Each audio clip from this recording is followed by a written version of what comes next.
어제였나요? 그제였나요? 이재명 대표하고 정규재 한국경제TV에서 이 사람 주필했던 분이잖아요. 네. 나와서 여러 가지 이야기를 했었던 것 같습니다. 채널 A의 유튜브 정치 시그널 나이트에서 나와서 이런저런 이야기를 하고 난 다음에 정규재 주필이 했던 이야기가 더 인상적이에요. 굉장히 극찬을 해놨던데. 내란 이후에 이분도 입장이 많이 달라지셔가지고. 아니 그 전부터 좀 네, 그런 거는 있었어요. 있었는데 어쨌든 내란 이후에는 윤석열은 되게 싫어했잖아요. 네. 예. 내란 이후에는 이제 지금 이제 윤석열 정부가 말이 안 된다. 뭐 가장 강도 높은 비판을 하고 그래서 이제 매체들이 정규재 주필도 이런 글을 썼다라는 걸 받아서 쓸 정도로 그렇습니다. 네, 뭐 그런 상황이었는데 네. 뭐 이재명 대표가 정규재 주필을 만난 거는 뭐 이해는 되죠. 그러니까 이재명 대표의 최근 행보에서 놓고 보면 그렇지. 어쨌든 이제 오른쪽을 좀 확장해 가는 전략에서 정규재 주필을 만난 것 같고 근데 어제 정규재 주필이 한 얘기를 보면서 제가 든 느낌은 이런 건 있었어요. 그러니까 예를 들면 보수파나 이런 이제 보수 농객들이 이재명 대표를 완전히 이제 괴물로 상상을 합니다. 그러니까 우리가 옛날에 속으로 그런 편견이 있었다. 그러니까 우리가 옛날에 뭐 공산당하면 뿔난 사람이라고 우리 어렸을 때 생각했던 것처럼 이재명 대표가 뭔가 굉장히 극단적이고 편향적이고 뭐 이런 사람일 거라고 생각을 했다가 실제 만나면 이제 그렇지 않다 이런 느낌들을 많이 받는 것 같아요. 최근에 이재명 대표랑 대화를 해본 사람들 얘기를 들어보면 그런 정도로까지 또리 장군에 나오는 김일성은 이제 돼지로 돼 있고 그랬었잖아요. 그 또리 장군에. 우리 장군 잘 못 봐갖고 모르겠어요. 정규재 주필 같은 경우가 이제 그래도 보수의 품격을 유지하는 분. 평소 생각이 다른 부분이 있지만 지금까지 방송을 해왔던 여러 가지 내용들을 보면 확실히 대기업들은 좋아하겠다.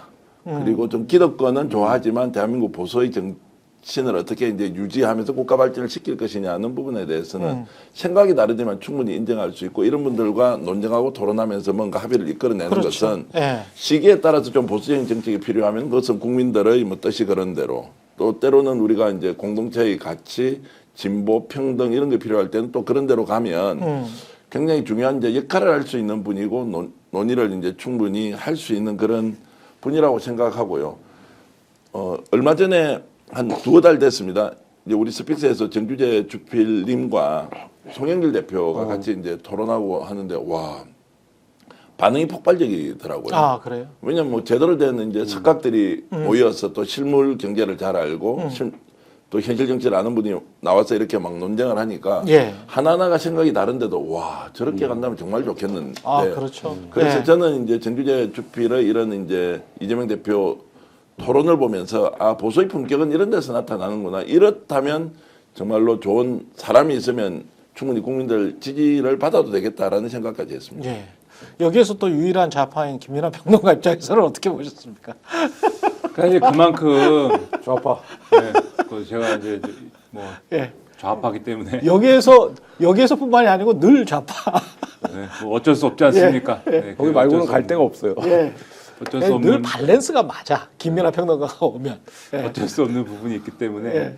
근데 이제 그만큼 윤석열 정권 2년 반 좀 넘게 그만큼 우리 사회의 어떤 공론장의 수준이라든가 이 모든 게 하향 평준화됐다는 게 이런 데서 드러나는 거예요, 사실. 그렇지. 이 사실 그 정도의 제가 이제 그 방송이나 뭐 논의를 폄하하는 게 아니라 그 정도의 토론이 일상적으로 이루어지고 있어야 되는 거거든요. 원래 10년 전, 20년 전에 다 이렇게 했어. 그렇죠. 그리고 다 이렇게 했어. 정규재 주필이라는 분이 사실은 지금 말씀하신 이제 10년 전이라고 하는 그 시점이면은 10년 전인지 20년 전인지 하여간 그런 시절이 있었어. 그 시점이면 사실은 이제 문재인 정권 때만 해도 지금 최경영 기자님 같은 분들이 굉장히 비판하고 굉장히 미워했어야 될 대상입니다. 이분이 한국경제신문 주필 출신이고 이분이 펜앤드 마이크라는 이제 유튜브 채널 있지 않습니까? 펜앤드 마이크에서도 있었어요? 거기 창립자예요, 이분이. 만든 사람이고 박근혜 탄핵 때 박근혜 전 대통령이 이제 자기가 이제 그 탄핵 소추되고 했을 때 유일하게 언론 인터뷰를 다 고사하고 유일하게 이 인터뷰를 한 게 그 정규재 TV의 정규재 전 주필이었잖아요. 그랬구나. 그때 소위 언론계에서 왜 이 정규 언론하고 인터뷰를 안 하고 유튜브를 선택했느냐에 대해서 이 일방적으로 편들어주는 유튜브니까 그런 거 아니냐라는 식의 그런 비판을 많이 했습니다. 근데 그런 비판들이 그리고 그런 어떤 논쟁 구도 속에서 우리가 각을 세우고 뭐 했던 것들이 지금 와서 생각을 해보면 이 윤석열 정권에서 우리가 겪고 이 했던 일 무슨 바이든 날리면 무슨 뭐 이따위 얘기들과 비교를 생각해 보면은 아주 행복했던 시절이고 그렇지. 아주 사치스러운 논쟁이었다. 그때는 좀 이념 가지고 논쟁을 할 만했어. 할 그렇죠. 만했어 좀. 그게 네. 체감이 이제 되는 거예요. 그러니까는 지금 이재명 대표도 그 윤석열 정권의 어떤 그러한 정치와 그러한 논의 속에서 있다 보니까 아까 말씀하신 것처럼 완전히 악마화되고 완전히 뭐 이재명 대표 그쪽에서 얘기하는 거 보면은 연쇄 살인마잖아요 지금. 그렇지. 뭐 연쇄 살인마처럼 얘기를 하지 않습니까? 예. 근데 그게 아니고 그 연쇄 살인마 이런 게 아니고 앉아가지고 얘기를 하면은 당연히 정책적 논의가 되고 최근에 그리고 중도 보수론 이런 거를 통해서 중도 공략을 지금 하고 있는 거지 않습니까? 당연히 지금 그 이 전 한국경제신문 주필을 지낸 사람하고도 정책적으로 논의가 될 수 있는 그러한 정책 토론을 충분히 할 수가 있죠. 그런 상황이라면. 그렇죠. 그러니까 그런 모습을 이제 보여줬기 때문에 두 가지 효과가 있는 거예요. 첫째로 윤석열 정권이 얼마나 비상식적이었느냐 지금 말씀드린 것처럼 예. 그런 부분을 상대적으로 드러내는 어떤 효과가 있는 것이고 그래서 정규재 같은 사람하고도 사실은 이런 정도의 논의가 원래 됐어야 되는 거구나 이런 생각을 이제 떠올리게 할 수 있는 그런 효과가 있는 것이고 두 번째로 이 민주당이 이제는 계속 말씀드립니다만 주류 세력으로서의 어떤 역할을 해야 되는 것이고 할 준비를 하고 있는 거구나 이 느낌을 주는 그런 효과를 거두고 있는 것이다 이렇게 볼 수 있는 것이죠. 한마디만 붙이면 주류 세력이라기보다는 그러니까 이제 한국 사회가 이게 얼마나 이제 보수적인가를 드러내는데 명확하게 이야기하면 이제 한국경제신문은 과거에 정경련이 만든 신문이고 최대 주주가 현대차입니다. 현대차고 그 나머지 사람들도 다 이제 사람들이 아니죠. 다 법인들도 다 대기업들이에요. 그리고 이제 기존에 해왔던 행보는 전부 이제 정경련 편들기밖에 없어요. 한국경제신문을. 제가 폄하하는 게 아니고 제대로 평가하는 겁니다. 한국경제신문 종사자 여러분께 죄송한 말씀입니다만은 제가 객관적으로 평가할 때 그렇다는 이야기고요. 그리고 이제 채널 A도 사실 재벌 사돈집이잖아요. 예. 제가 이렇게 간단하게 말씀드리겠습니다. 재벌 사돈집이잖아요. 뭐 과거에 동아일보의 영광인 채널 A 어디 있습니까? 재벌 사돈집으로 그 종편에 이렇게 겨우 따가지고 이렇게 이 근근하게 이제 살고 있는 그런 종편 중에 하나인데 그게 이제 기업이라는 게 시장과 똑같은 걸로 이제 사람들이 알아듣거든.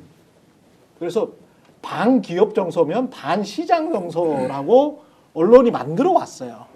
한국 언론이. 정치인들도 그렇게 만들어 왔고. 근데 기업과 노동자와 그리고 소비자와 이익이 다 달라요. 자본주의 교과서에 나와 있는 거야. 그러니까 기업 리꼬로 시장이 될 수가 없어요. 그런데 이제 한국경제신문이나 이른바 이제 한국의 그 이상한 보수들, 잘못 배운 보수들은 자꾸 사람들을 이제 속이는 거지. 기업 친화적이면 시장 친화적이다. 그런 게 어디 있어요? 교과서에 그렇게 써 있습니까? 근데 그런 거에 이제 세뇌돼 가지고 사람들이 뭐 이런 거 저런 걸 하기 때문에 그런 것들 때문에 이제 자꾸 이제 채널 A나 정규재나 이런 사람들을 만나가지고 나는 이렇게 막 반기업적이고 그런 건 아니야. 이런 거를 보이려고 하는 거죠 정치인들이. 근데 어제 그 정규재 주필과 이재명 대표의 토론을 보면 국민의힘에도 전략 단위가 있을 거 아닙니까? 지금 이제 대선에 대한 어떤 플랜을 준비하는 팀들은 굉장히 지금 깝깝할 것 같아요. 왜냐하면 지금 뭐 정규재 주필 이러죠. 조갑재 선생도 뭐 CBS 나와갖고 탄핵을 기각하면 비상계엄 수시 면허증이라 그랬습니까? 뭐 이런 면허증을 발부하는 거라는 수준으로 얘기를 하고 있고, 그렇죠. 그 조선일보에서 지금 이제 국내에 이제 리더급들이 굉장히 좋아한다는 뭐 양상훈 이런 이제 아저씨들도 다 돌아섰거든요.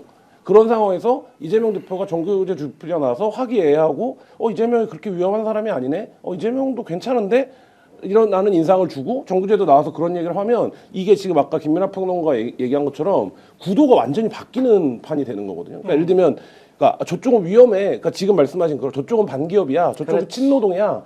저쪽은 반시장이지. 이렇게 가야 되는데 지금 이 구도가 짜여지는 이유는 뭡니까? 말한 대로 윤석열이 너무 말도 안 되는 짓을 해나갔고 최소한 이런 거는 안 할 사람으로 가자. 이 정도는 안 할 사람. 이 정도 합의가 되니까 어제 이재명 대표도 그 얘기를 정확하게 했어요. 뭐라고 얘기를 했냐면 우리가 권한을 과하게 행사했다고 비판할 수 있는데 우리는 법적 테두리를 벗어나지 않는다. 우리는 그런 테두리를 벗어나는 세력은 아니다라고 하는데 이게 너무 당연한 얘기지 않습니까? 그렇죠. 평상시 같으면 아무런 호소력도 없는 얘기인데 요새 전국이 이렇다 보니까 들으면 그치. 그래도 이재명의 민주당이랑 이재명은 저런 개업을 하진 않겠고 테두리를 벗어나진 않겠고 이렇게 하니까 저는 이 구도로 가는데 국민의힘 전략단에서는 그럼 우리는 선거를 어떻게 치를 것이냐 이게 굉장히 깝깝한 지금 결정적 장면을 보여줬다. 윤석열을 포용하고 선거를 치르기가 힘듭니다. 사실. 자, 근본적으로 제가 이제 좀 문제 제기를 하겠습니다. 그 김나평론가 말씀에 동의를 하지 않는다 이러면 이제 너무 이상하니까 동의를 하지 못하는 부분을 좀 말씀드리면 대선이 있느냐? 대선이 있죠. 국힘에는 그러면 대통령 선거가 있느냐? 그 저는 없다는 쪽이에요. 두 번째, 대선이 없는데 전략이 있느냐? 있다고 주장하는 사람이 존재하겠지만 대선 전략도 없다. 제가 지금 지지하는 국힘은 대선이라는 것이 상수로 놓여서 지금 가고 있지 않는 정당이에요. 대선 전략이 부존재하죠. 그러면 뭐냐? 당은 지금 당권이 어떻게 되느냐? 그러면 대선은 어떻게 되냐? 아니, 대선 치르지 않아야 하기 때문에 윤석열 돌아오는 것밖에 없어. 이 두 가지를 가지고 움직이는 정당이라고 저는 이제 보는 것이죠. 실제로 탄핵이 인용이 되지 않습니까? 그러면 대선이 없습니다. 저는 그렇게 선언을 할 거고 대선을 해야 되죠. 그런데 대선을 하게 되면 전략이든 또는 정책이든 이런 걸 가지고 국민들이 판단하고 평가하고 후보자를 비교해야 하는데 그런 게임이 구성이 안 될 거예요.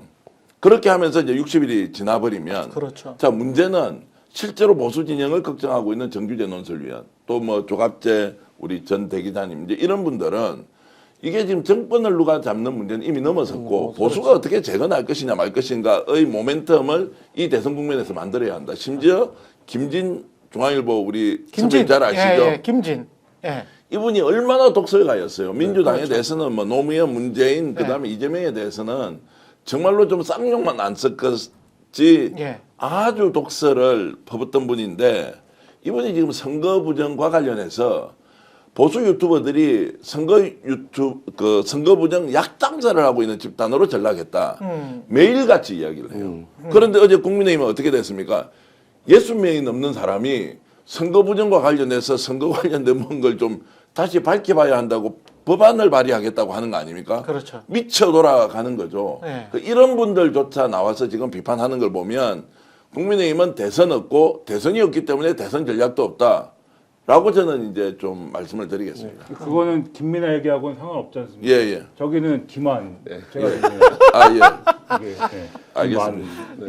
스픽스는 말하는 언론입니다. 대세는 유튜브, 그중에서 스픽스. 좋아요, 댓글, 구독, 알림 설정. 여러분이 저희를 사랑해 주시고 우리가 여러분을 사랑하는 4가지 방법입니다.